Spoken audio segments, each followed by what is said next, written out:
Am I the a-hole for not wanting to live with a newborn? In May, my 23 male brother Louis, 16 male, shocked us all by telling us that his girlfriend, 16 female, was pregnant. Our parents were far from supportive. After many arguments, my mother made him leave and our father refused to take him in. Since last August, he has lived with me and my housemate, Alex, 23 male. He doesn't pay rent, but will pay me for groceries. In January, the baby was born. My nephew lives primarily with his mother, who Louis sees every day after school, and on the weekends he comes to my flat. This was not something Louis ever asked me about. He just turned up with a baby, and it has been a nightmare. He cries all throughout the night, keeping me and Alex up. He smells rancid and spits. He causes more washing up than we've ever had to do before, and there are no benefits to having him in the house. After a month, I decided that this has to stop. Louis will have to just spend a few nights a week at his girlfriend's house to spend time with his son, but he can't keep bringing him to mine. He was unhappy, but reluctantly agreed. Despite this weekend he turned up with a baby. Again. He attempted to smuggle him unnoticed, but his crying alerted us to his presence. Louis told me that his girlfriend had refused to agree with my idea and had forced him to take the baby home with him. When he came back from the baby's mother's on Monday, Alex and I told him in no uncertain terms that if he brought the baby here again, he would no longer be welcome. We both work shifts, so sometimes we don't get back until 4 or 5 in the morning, and we need to sleep. At first, Louis refused to respect this and argued, but he has since reluctantly agreed and told his girlfriend that their son is unwelcome here. His girlfriend wasn't happy with us and is taking it out on him.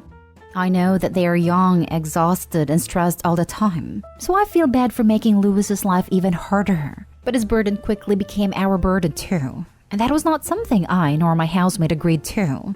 I feel like if we had had a chance to come to an agreement before the baby actually arrived, maybe this would have been easier. But Louis never spoke to me about it. Am I the a-hole?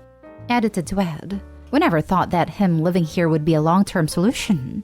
His girlfriend's father tried to set them up with a flat before the due date, but that fell through. We tried speaking with our mother about charging him rent, but she refused to let him move back in. Now for the top comments. No a-holes here. Your brother is young and I respect him for stepping up, but he does need to understand his child shouldn't be affecting your life. The only a-holes here are your parents who believe it's okay to kick out their minor child. I respect him too. We know of people who were made single parents at 18 because of similar situations. Yeah, I didn't expect my mother to stick to that. I always thought she'd let him back in. You really need to tell your parents that kicking out their minor child with zero support can actually be illegal in some states as child mistreatment, provided you are in the States. I hope you call CPS on your horrible parents. To add, I think you are in the UK. I think it's still illegal there. Not the a-hole. The actual a-holes in this situation are your parents. He's their child and their responsibility. And since they didn't teach him to know better than to knock up his girlfriend at 16, the baby's their responsibility too. It would be optimal if you and Alex could talk to him now and work out a solution to this, so Louis can still bring your nephew home sometimes, but not required. I will note that someone needs to help those kids with how to do childcare. If the baby smells rancid and if he's crying that much, there may be a medical issue. But if there is, it may or may not be solvable in a way that isn't just he'll grow out of it eventually. Babies should not smell rancid. Babies should smell delightful unless they just pooped, and then they should be cleaned and smell great again. They do know babies have to be washed, right? Yeah, sex education seems to be awful here. My mother knows 2 girls who had kids at 17, and now my brother has a son at 16. It's likely to be that this house is not baby-friendly. At his girlfriend's, they have loads of stuff to care for him. Here, we have nothing, so it's likely not the best environment. I have no idea what they do or don't know, to be honest. I have brought up the smell before, but he gets defensive. Not stay home. Louis and his girlfriend should have considered that termination or adoption would be more practical solutions, not to mention using contraception correctly, or getting the morning after pill if there was an issue. I hope he's being decent enough by having Louis live with him. The baby is not his problem. It is especially not his housemate's problem. Next story is titled, Am I the a-hole for favoring my daughter over my half-sister? Hi. So, quick context. My dad remarried when I, 40s female, was in my 20s. Dad had a daughter, Kaylee, with his wife, who also had 2 older kids. Around that time, I was setting up my family and had my older daughter, Charlotte, a couple months before Kaylee was born. I was not very involved in his family. We would talk a couple times a year, exchange Christmas cards, but I didn't really get close to Kaylee. A couple years ago, my dad passed away, and when Kaylee was 16, her mom also got sick and passed. My stepmother's other 2 kids were still in college/young adults when this happened, so I was approached to take care of Kaylee, as I was the most settled in life, had a house, job, and 2 kids. Truthfully, it wasn't something I really wanted to do, but she would have otherwise ended up in the system. My husband and I took her in and have always treated her the same as our daughters. She got an allowance, extracurriculars, and tutoring when necessary. The only issue was that we had 3 bedrooms. Charlotte was uncomfortable sharing with a stranger and chose to bunk with her younger sister, so Kaylee got a room to herself. My girls didn't complain and have always been welcoming to Kaylee. It was always planned that when Kaylee turned 18/graduated high school, she would go to her other siblings and perhaps attend college there. However, she asked to stay an extra year with us due to wanting to move in with her boyfriend here and needing to save up. We agreed, but decided to fix up our basement into an apartment for Charlotte so she and her sister would finally have their own space. When Kaylee found out about the apartment, she was upset that it had not been offered to her and her boyfriend. We discussed the room situation, and I thought it had been settled. However, she recently moved out suddenly, leaving only a note stating that we clearly didn't think of her as being part of the family. I feel pretty horrible, but I'm wondering if I was an a-hole. Not the a-hole. You took in a teenager you didn't want nor had an obligation to. She got her own room in your house, fed, clothed, schooled, and provided for. When she, on her own, decided she wanted to stay longer, you agreed. Making up a room/place in the basement is logical if your girls are growing and need some space from each other, and you suddenly have a prolonged house guest who had her own room. Your half-sister seems a little entitled, frankly. She's definitely entitled, but I hope Obi grants her some kind thoughts. Though Obi was more than good enough to her. Definitely not the a-hole and certainly did more than most would have. She was a teenager who lost her family quite suddenly and was shoved into another house where she didn't fit in. I can't imagine how that feels. Not the a-hole. You are under no obligation to take in a boyfriend. The apartment is not showing favorites. Kaylee needs to take on full responsibility if she wants to play house with her boyfriend. If she was your eldest daughter, I would say the same. No boyfriends in my house. Go ahead and thumbs down Reddit. My house, my rules. No boyfriends in my house. I would like to know when it became a requirement to house someone's boyfriend. Opie took in her half-sister who she didn't have a relationship with. Your children who would have had their own rooms now have to share. Your family made sacrifices for this girl that you truly didn't have to. Her sense of entitlement is a bit much. She is an adult. I know that I'm going to get downvoted for this, but Opie's allowed to choose her daughters over her half-sister. Although I really don't think that is what is happening in this situation. Kaylee needs the reminder that Opie's her sister, and at one point her guardian. Guardian and mother are not the same thing. Opie provided Kaylee with a home and made her feel like one of the family. However, feeling like one of the family does not mean feeling that your sister should treat you the same as their actual children. Those are different types of love. Not the a-hole. Not the a-hole. Charlotte has shared a room for 2+ years with her younger sister to give Kaylee her own space.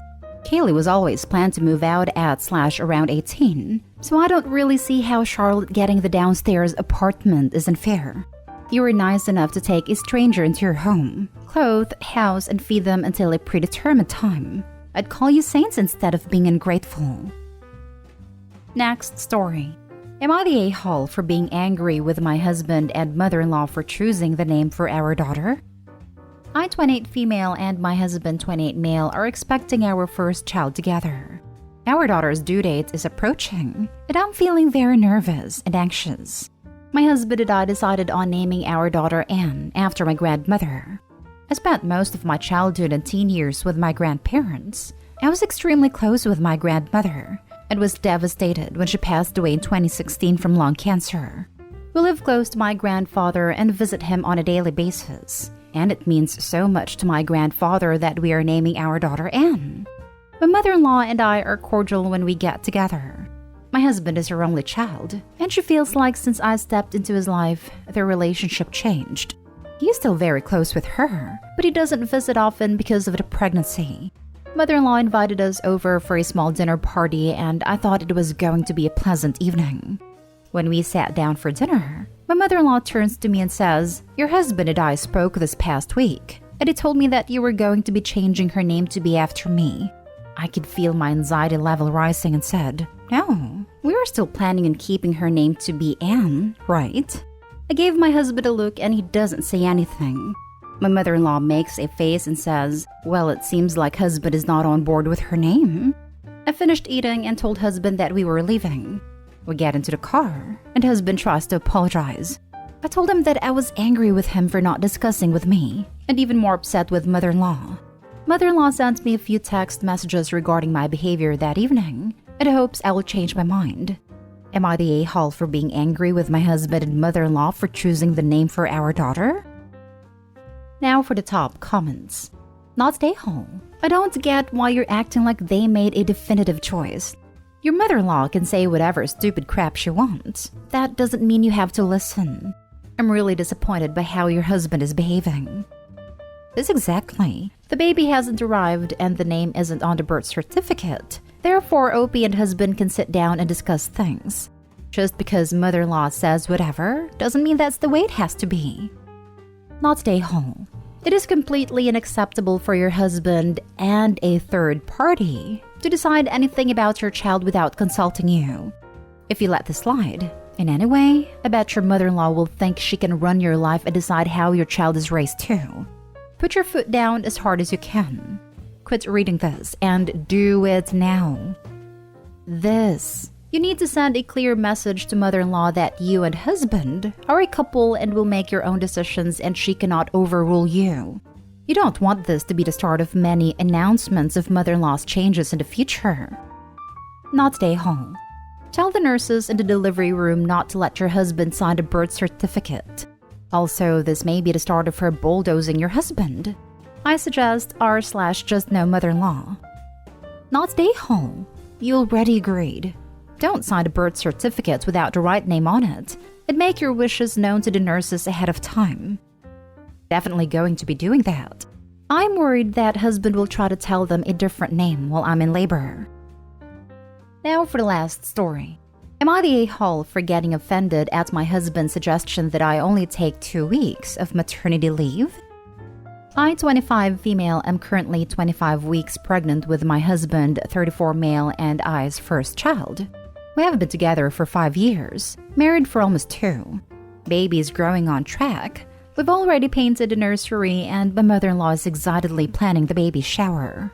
I have a full-time office job while he has been working from home since the first lockdown.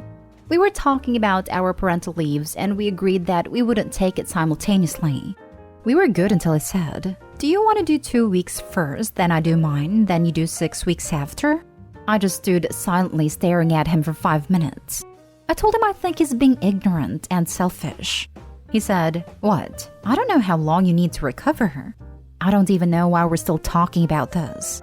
He works for an international company where they get 3 months paid paternity leave. Meanwhile, I work for a small business which only offers 6 to 8 weeks of unpaid maternity leave. He has been anticipating his paternity leave since I got pregnant because he sees it as an opportunity to seriously start looking for another job. He has been with the company for 9 years and has been feeling burnt out. Lately, his frustrations have been compounded by his new manager being difficult. I've been very supportive of his goal of finding a job where he can be fulfilled and appreciated, as I can sense that he's not happy at his job anymore. He also said that his current company will be considering him for a better position once he gets back from his paternity leave, so that gets him kind of excited. We have a 6-figure income combined. I paid a mortgage while he takes care of the other bills. We have money in the bank, stocks, cars paid off. I don't think my maternity leave being unpaid is an issue because my savings could cover the 2 months that I wouldn't get a paycheck. I didn't talk to him after his remark. He went to play video games on his computer while I folded his clothes. I slept on the couch and still have not talked to him at breakfast. He tried talking to me as I was about to leave for work, but I just noped out of the house. I am upset that he doesn't think that I deserve to get some downtime after giving birth to recover and spend time with our kid. I feel like he thinks growing an entire human being inside your body and then having to push that baby out is not a big deal. Maybe because I never complain about anything. I do 90% of the chores around the house, even carrying laundry from our bedroom at the top floor down to the basement to get them washed, then back up the stairs to get them folded and put away. I feel like my in-laws are more concerned about my well-being than he is. My father-in-law even bought us a litter robot, so I won't have to clean after our cats. My family lives a few continents away, so I don't have a huge support system here. Not stay home. Your husband is woefully mistaken about what is possible during a paternity leave. First off, where I live, what you are getting doesn't even qualify for maternity leave. It's what's considered a medically necessary leave to recover from childbirth. Is your husband even aware that he will be providing full-time care while he's off?